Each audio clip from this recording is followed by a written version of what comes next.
साम्राज्य, सामान्यांचा असामान्य आवाज। शिवसेना धर्मवीर आध्यात्मिक सेनेच्या वतीने पंढरपूर रेल्वे स्टेशनचे स्टेशन मास्तर यांच्याकडे तीर्थक्षेत्र पंढरपूरमधून तीर्थक्षेत्र पंढरपूर ते तीर्थक्षेत्र अयोध्या, पंढरपूर ते तीर्थक्षेत्र तिरुपती बालाजी आणि तीर्थक्षेत्र पंढरपूर ते तीर्थक्षेत्र वाराणसी या तिन्ही ठिकाणी आठवड्यातून एकदा रेल्वे गाडी सुरू करण्याची मागणी करण्यात आली होती।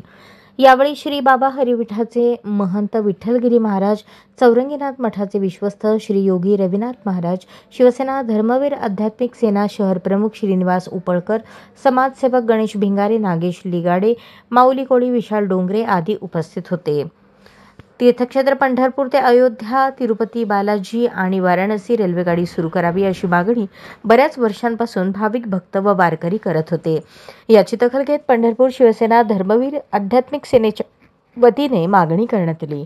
या तिन्ही ठिकाणी भाविकांची मोठी गर्दी होत असल्याने रेल्वेची सोय झाल्यास प्रवासाला सुलभता येईल। त्याचबरोबर या तिन्ही ठिकाणांना धार्मिकदृष्ट्या खूप महत्त्व देखील आहे।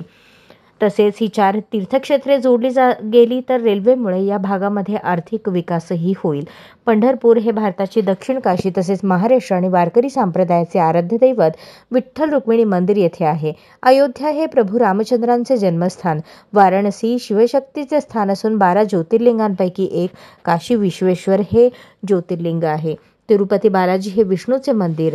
या 4ही तीर्थक्षेत्रांना रेल्वेने जोडल्यास भाविकांची सोय होईल आणि या भागांमध्ये पर्यटनालाही चालना मिळेल। त्यामुळे या 3 तीर्थक्षेत्रांना पंढरपूरमधून आठवड्यातून एकदा रेल्वेगाडी सुरू करावी अशी मागणी करण्यात आली।